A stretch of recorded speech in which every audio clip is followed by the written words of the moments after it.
loyalty. She knows she's stuck with me. Hey y'all, what's up? Girl G here. Welcome back to my channel. As you can see, we got Married to Medicine LA to get into. We finally got an episode this week, okay? Because you can tell the networks have definitely been trying to drag out the seasons. They've been giving us these little watch with the cast specials type situations because nobody can film because of the virus. So I'm glad we at least got an episode last night. And even though there necessarily wasn't a lot of drama, I actually really enjoyed the episode because we got more details and more, integral information about these ladies' past, in particular Imani and Leah and Contessa. So I really like getting their backstories, and Imani's opening up a lot more and being vulnerable, and I really appreciate it because this episode I related to her entirely, like it almost to a T. But nonetheless, we'll get into the episode, talk about it real quick. Just want to say thank you to all my viewers, my recurring fans, my Juice Box crew, and for anybody who's new to your girl channel, let me welcome you to Big What's Up. Hey, how you doing? Welcome to the channel. Make sure you hit that subscribe button and join the fam, okay? So y'all, let's get into the episode of Married to Medicine. We open this bitch up with the ladies going to waking up the next morning in New Orleans. We have Britain, Contessa, and Imani. And they all, that last night before went out, talked about obviously the other marriages and stuff like that. But now they're getting ready to do like the Xavier conference back at the college they all went to. So they're getting ready, and in the midst of them getting ready, we see Shanique, Jasmine, and Kendra go to the little aerial yoga. Jasmine's been trying to be Kendra's basically workout buddy, her influence, her kind of like trainer for the moment, because Kendra's trying to get that, that body back, but she got those cravings. And in the playback, we see Coke, we see chips, we see candy. And Kendra, I get you, girl. Like, I be trying to eat healthy, but I got such a sweet tooth, y'all. Like, a good cheesecake. Ooh, I love a good cheesecake. And every now and then, like, I'm obsessed with, like, gummy sour candy. Like, I could eat that all day. Like, sweet tooths be getting me. And I really need to quit because my dad is diabetic. And hell, that shit passed on to me. But, Kendra is struggling. So she takes her to this aerial yoga. They're all having fun. Shanique basically showing how freaky she is. Because she's like, oh, I'm really good at this position. And she's, like, stretching with the rope and stuff like that. But after they get done working out, Jasmine talks to Kendra about, her apparently keeping this secret from Hobart. Kendra is trying to possibly take a full-time job. Now, her and Hobart agreed that she was going to use the whole full maternity leave, which I think is like either 4 or 6 months. Bitch, it's only been 2 months and she's already ready to dip. And I get it because she's a doctor. Like, they're used to those type of personalities that are super type A, always on the hustle and bustle, especially as a doctor. Like, when their schedules tend to clear, it causes a little bit of anxiety because it's like, oh my God, what am I supposed to do? Like, what am I supposed to do with my time type situation? And she, I think, isn't prepared for how mentally and emotionally draining a child is. And she's like really trying to run here. She's trying to get back to some part that she feels like is herself, her safe haven, which is work. But Jazz was looking at her like, girl, how you gonna keep this a secret? But she's like, I'm ready to, she's waiting on the contracts to see what they're offering to then finally tell Hobart, whether she's going to actually take the job or not. So after that, we go back to New Orleans, and before the ladies go to the little conference, Imani calls Phil. And y'all, that phone call was cringy AF. She calls him, how you doing? I miss you. But the vibe is just off. He's being real distant with her. Y'all, I'm not gonna lie. I have a feeling like Phil is having an emotional affair with somebody down there in Oklahoma. He has met somebody that he is talking to that is filling up his time, for lack of a better term, because he's just not giving Imani anything. And so she tells him, the plans, are we ever going to see each other? Like, when's your schedule free? He's like, oh, I won't know till the end of the week. And she's like, you won't be able to have a date or nothing? He's like, no, everything's super busy right now. I have to wait till later to actually find a date. So she's trying to get a date for him to even just come see her. So she's like, well, I could come see you. The girls are talking about how, I should bring up to you, how I feel like, we're not like how we're not having enough time or something like that. And he's just like, oh, well, I'm working so much. She's like, oh, the girls were telling her like, oh, I should come see you. And she's like, well, I'll go, especially if you feel like do you just are you missing me that much? Do you really have like a desire for me to come? And Phil had this long ass pause. And it was like, nigga, what the fuck you thinking about? Like, do neither of you miss each other? And Imani is kind of like me. It's like she's putting up a wall for sure right now because she's sensing obviously something being off with him. And he is acting like a butthole to where it's like, oh, I got so much work going on. Nigga, you telling me you can't take one day off for her to come down there and see you for y'all to go on a date? Like, no, Phil. Like, do you even want and you got a badass wife, okay? You need to understand she could go out there and get her any man if she wanted to. But lucky for you, Imani is the, single woman type, who's very independent, don't really need a man type situation. But to watch how awkward that phone call is, you can definitely see that there was trouble in Lover's Land, and at the end of the episode, it gets bad. So after that phone call, we see the ladies, Contessa, Britton, and Imani, talk to the girls that are in Xavier. They basically explain what it's like to be a black doctor in this industry. Britton talks about how sometimes, it was awkward for her because people don't know she's black, in the beginning. So she'll be in a room and probably hear what the other complexions have to say about us Negroes. And she's like, I've almost come to blows with people over shit. And she cussed. And she was like, "Ooh, my bad, hold up, y'all are kids." And she's like, "Oh, we in a Catholic school too." She was like doing this. That joint made me laugh. That shit was funny. But basically they explained to them like to be, a black doctor or physician in this industry, you gotta be twice as good, dress better, look better. Like, unfortunately in America, when you're a minority, you gotta be twice as good to compete with mediocrity because shit is handed to other people on a platter. And you gotta compete doing twice as better for half the credit or half the payoff. But it was really good seeing them, watching them go back and actually, tell them what it's like in this world. So they do like a little parade for Xavier. This is nothing new for Contessa because she was Miss Xavier back in the day. And they did a little playback. She had her little white, outfit on, the crown, and talking about, oh, I'm Contessa, and a whole bunch of shit. So they're going down, throwing beads and stuff, and Britton's talking to Imani. And here we kind of get more into the backstory of Imani, because she was like, girl, did you pledge? She was like, no. She was like, I was a loner. Like, I don't really conform to stuff like that. And Imani kind of talked about how, like, it was just her because she moved around a lot as a kid. She had been, to like 8 schools by the time she was 13. So, like, she learned how to be by herself.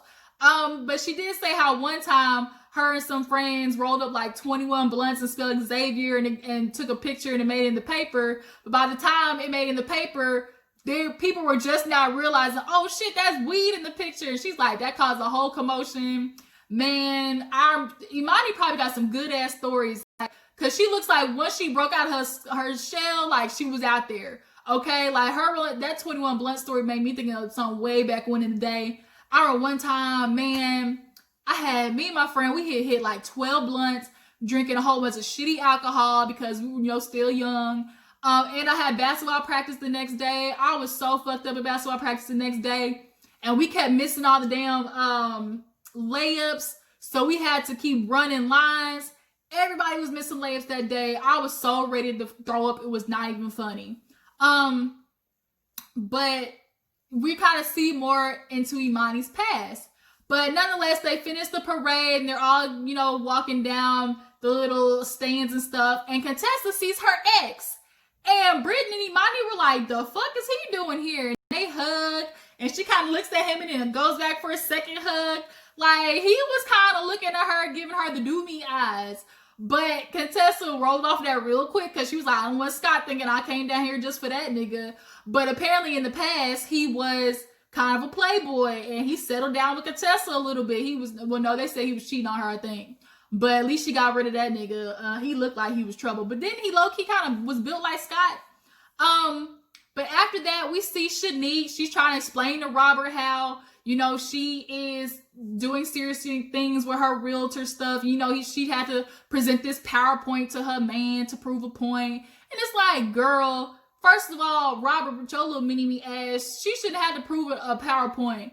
But she explains all the pros and cons and everything. And he said the only reason he really did that wasn't to be an asshole. It was just to see if she really was going to put in the work. And it's like, you already know who your wife is. You know the work mentality she has. So why did you have to like basically test her for what? Like, you already know she's a hard worker and she supported your ass through residency. So the least you owe her is a year to figure out, you know, this whole realtor thing. But they end up, you know, kissing and making up and, you know, going upstairs and obviously fucking, because he like, let's celebrate. And they go upstairs and stuff. But what happened after that? We see a little cute part where Leah takes her daughter to go see Kendra. Obviously, this is like every parent's worst nightmare, having to take their daughter to go see an OBGYN. Her daughter's 15, so it's the right age. And she goes to see Kendra. I'm really liking Kendra and Leah being close friends. I like their vibe. Because that outfit Leah had on was bomb too, with the Fendi purse. But the daughter comes in and Kendra's like, okay, I'm gonna talk to you. Because at the nail salon, when they did the flashback, Leah was like, man, she don't need to go. Like, she ain't doing nothing. And Kendra was like, girl, that's a misconception. And especially in the Black, you know, community, parents don't talk to their kids about sex. All they say is, you better not be out there being fast with your little hot tail. You ain't out there being hot tail, are you? Or you think you starting to smell yourself a little bit? Like, they basically threaten you. They don't ever really talk to you about sex, especially my mama. She literally never, I didn't even want to have the conversation with her either because she just didn't have that energy of me wanting to come and tell her stuff that I was going through. So, like Leah, I figured shit out on my own. She grew up in a super Christian, you know, household. We see her background. I didn't know Leah got pregnant at 18, so she had her child young. So you obviously, Leah, should know best that kids figure it out. And your daughter's 15, so yeah, she right on time to start figuring out how a penis works. Shoot, when I was in junior high, I already had some of my friends busting it wide open behind the locker room.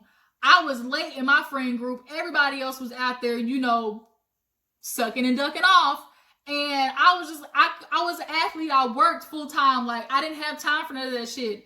And even though I wasn't doing nothing, I remember the time, like, you know, I asked to be on birth control because I had irregular periods and I wanted them to get on track because at our school, we had white uniforms. Obviously, a period and white uniforms don't mix, obviously. And I'd be damned if I embarrass myself on the court running and I have a spillage and the whole goddamn gym sees that. I was, nope, not gonna happen. And I remember telling my mom that, and she just looked at me like, basically like as if I was lying or something. And I went into the doctor and she was questioning me about sex and I'm telling her no. And my mom was looking at me like, bitch, you better say no. And it's like, parents, y'all gotta make your kids feel comfortable with telling you shit. Not that I was having sex, but it was just like, if I was, I wouldn't want to say nothing because like my mom wasn't, you know, that type of person. But Kendra tells Leah to leave the room. And she's like, what can she say in front of me? And it's like, girl, your 15-year-old daughter does not want to talk to you. But, you know, Leah talked about how, you know, it was a struggle being 18. You know, she missed out on a lot of stuff and she was in survival mode all the time. But now that her daughter's 15, girl, you better understand, especially up there in the little Beverly Hills, you know, LA area, those kids work fast, real fast. But it was a cute little scene and stuff. But after that, we see, what else happened? Oh, after the ladies do the little walkthrough, they go to Cafe Du Monde. And Contessa starts talking to Imani because she's asking her how everything's going with Phil. And she's like, tell the truth, because Imani at first was kind of being quiet. And finally she lets it go and kind of like, you know, I'm, you know, kind of feel like me and Phil or something's going on. We're kind of just being friends right now. You know, I did what y'all said, you know, talk about going, and he's just kind of focused on work. And if you ask me, I really feel like Phil is having some type of emotional affair with somebody over there in Oklahoma. He is emotionally giving his time to somebody else because the vibe, that he's even giving off to Imani is that of such, like, he doesn't even want to, like, really get intimate with her over the phone. And Imani's kind of looking at them like, I'm not the type of person to beg for anybody's time, and that includes my husband. I'm not going to do it. And she was an only child, if I'm not mistaken. So obviously an only child, she's very independent. So Britton's looking at her like, I don't know what's going on with Phil and Imani's relationship, but I hope they can figure it out. And things with Imani and Phil are not looking too good. And at the end of the episode, we see shit popped off. But I think after that we see Imani. Was it Imani? Imani's doing a book, right? And she kind of talked about how, she's always been the composed one. I'm really calm on the outside. Everybody knows Imani to just, have stuff together. But she talks about, the book is about, I guess, depression, or there's a part in there about depression. And she discussed how, at one point she didn't even want to have to get out of bed. Like, she would forget to eat. And this is where I really, related to Imani, because I've been there before. A lot of people suffer from the combination of depression, anxiety. There's some type of life event that sometimes just really triggers it. But first of all, can we talk about how bomb that outfit was that she put on, that little two-piece outfit? Y'all, Imani could give Naomi Campbell a run for her money. That bitch is fine. And with the bald head at that, I wish I was strong enough to cut my hair. But y'all, it took too long to work on this right here. Y'all, I was a bald-headed chicken head back in high school. Short hair, thin, because I always was wearing weave and stuff like that. Wasn't letting my hair grow out. Now I actually got some thick, locks over here, and I refuse to cut that shit off. Back to Imani, she just kind of discussed, like, she was very good at making other people look like she was okay. Like, it's seeming to other people like, she had everything under control. And I relate to that because that was me. Like, I've always been the most outgoing person. I laughed. I always made sure I wanted other people to laugh around me. Like, and typically people who are the outgoing ones, the ones laughing, are the ones having the most struggle on the inside. We gotta laugh to keep from crying, basically. Like, I went through such a hard time when I was younger because when I was 18 in high school, I got into a really bad car accident that left me paralyzed and from the neck down, and I had to learn how to do everything all over again. I couldn't even walk. And so you could imagine being like, to a future collegiate athlete, to losing everything, all your motor skills, like, it would fuck you up mentally, anybody. So I get where Imani is coming from. It's like, on the outside, I was basically telling people like, oh, I'm gonna make it, I'm gonna walk again, I'm gonna make everything's gonna be fine. And people were, giving me the, proverbial, you're gonna make it, girl, just keep pushing, like, you're such an inspiration type talk. And of course I'm smiling and going with it and, showing people I'm never going to give up. But on the inside, I literally was doubting myself. Like, am I ever going to walk again? Like, am I ever going to be able to do anything?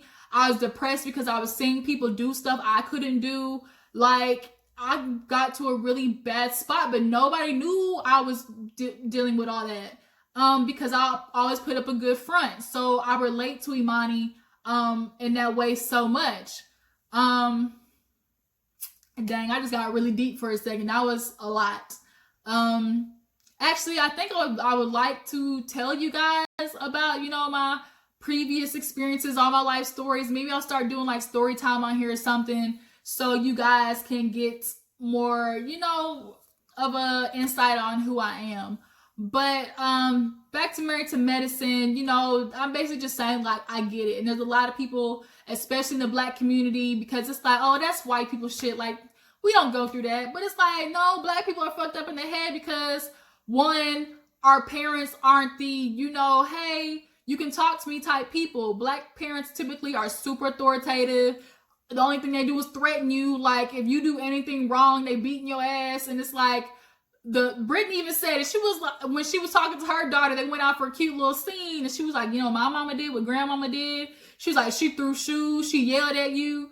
And her confession, she's like, I remember one time you wouldn't even be saying anything, and my mom would be like, what you say? And it's like, nothing. It's like you'll have something to say to your parents, but their energy is like so off that you like, never mind, fuck it, I don't even want to tell you no more. Like, it's hard growing up in a black household sometimes. Specifically the ones that are super old school, where it's like, I ain't trying to be your friend. The only thing I gotta do is cook, feed for you, put a roof over your head, and you gotta go to school. Like, parents need to start learning how to have open dialogue with their kids and understand kids have feelings and opinions, and sometimes they're right when you're wrong. And if they call it out, don't take it as disrespect. Having opinion is not disrespect, you know? But I had a rough, me and my mom did not get along growing up. That's a whole nother I'm sitting here going off on a rant about my damn life, talking about Imani. Nonetheless, yeah, Imani, she does a little book and stuff like that, and it's making her think about the situation with Phil, because it's taking her back to a dark space, and she's like, I don't know if I can do this. So Jasmine and Robert are playing like a little birthday thing for Shanique, and she is doing like horseback riding or something like that. After all the ladies come back, we see how Mac is talking to Brittany about how their daughter's been rolling her eyes and doing a little bit too much. And that's when I said, talked about they did a little going out to buy. That is so bougie as fuck. Going to LA to buy. When did becoming potting plants or whatever become a thing? Like, I'm gonna pay to go put some leaves in a bougie ass pot. Hell, I could go outside my yard right now, pick up some flowers, and put it in some Tupperware. Like, what the fuck? I'm paying $100 to do that? Hell no. But basically, it was a conversation. She's trying to figure out what's going on with her daughter. Obviously, puberty's kicking in, and she's telling her daughter, like, look, little attitude you've been giving me, cut it out, or that phone's gonna get snatched. Obviously, that daughter's phone is a lot to her. She got an iPhone tracking watch. I'm like, girl, you too young to be having that anyway. Britt knows they're spoiled. That's the bad thing too sometimes about, like, you want to be better in life and you want to give your kids everything, but sometimes you can give them too much and you start getting little brats like this little girl right here. But towards the end of the episode, we see everybody's planning for Shanique, or Robert and Jasmine, and Brittany was coming over to pick up Imani, and Imani's still in her robe. She's like, what is going on? Like, what's happening? And Brittany's like, okay, girl, you gotta tell me what's happening. And Imani's like, girl, like, it's going down. And she looked at her and was like, y'all telling me to bring up that to Phil really opened my eyes. When contestant Brittany told her basically, like, look, you need to ask Phil, like, is he willing to come see you? Like, is he even willing to get up and, drop for just a couple of days to work on stuff? And clearly he's not. She's like, I basically, had to be the first one to say, like, I want a divorce. Imani feels like, I'm not going to keep putting in all this work and beg for my husband. Like, you should be able to automatically do that because you love me. If you're in love with somebody, you'll go to the end of the earth for them. And I feel like, honestly, if you ask me, Phil's at a point in his life where, one, he's trying to find himself again. Two, he's probably slightly envious that Imani has his career. She's set. She's making most of the money. Like, I think he's feeling a little emasculated, so it's hard looking at her. And Imani explained to Jasmine when they went to go get some little damn yogurt and stuff. Jasmine put out little sample cups. Bitch, you pushing it, okay? Like, sample cups, really? Jasmine, it's not that serious. You could have just took the damn sample spoon, the testing spoon, and licked that. And then, girl, having a scoop of ice cream is not going to kill you. You can have stuff, but in moderation. Bitch, you suck in enough air to be able to eat a scoop of ice cream. Like, and then, Kendra, you're going to have a hard time looking like Jasmine because you're going to have to eat nothing but ice and air for the next year if you want to look like her. But nonetheless, Imani was basically telling Jasmine how she feel like she's a single parent. She's not getting nothing from Phil, not even sex. Like, I think they fell back into the friend zone with each other, and because Imani's such an independent person and is good by herself, like, it's not really a push for her. She doesn't really, like, she can shut down and detach really easily, and I'm the same exact way. Like, okay, nigga, if you don't want it, neither do I. And she's not gonna push for it because that's just her inner strong woman coming through. But she said, look, I said it first, I want a divorce, and that's where the episode ends. So y'all, even though there wasn't a lot of drama, to me it was still a good episode. Y'all tell me what you feel about Imani and Phil getting a divorce. Do you think like it's time for them to do that? Do you feel like Phil is actually being productive down there in Oklahoma? I kind of feel like he's not. I think like he's making up all these excuses. The fact that you feel like you can't even clear your schedule for one day for your wife is a fucking problem to me. Imani, you should have just showed up, did some pop-ups on him. That's what you should have did. Show up and see, okay, what is he actually doing? Like, who's he hanging out with? And the fact that you haven't just done a pop-up means you're already trying to detach yourself from the situation as well, too. Like, it can go both ways, but I feel like Phil isn't just getting it any effort at all. And Imani's like, well, fuck you. If you're not going to give no effort, neither will I. But yeah, that was the episode, you guys. I appreciate all you guys for tuning in. Tell me what you thought about the episode. And next week it's looking like we'll get a little bit more information in regards to Imani and Phil. But I appreciate all you guys for tuning in. Before you go, make sure you like this video, subscribe to my channel, and I'll check all y'all hoes later. Deuces.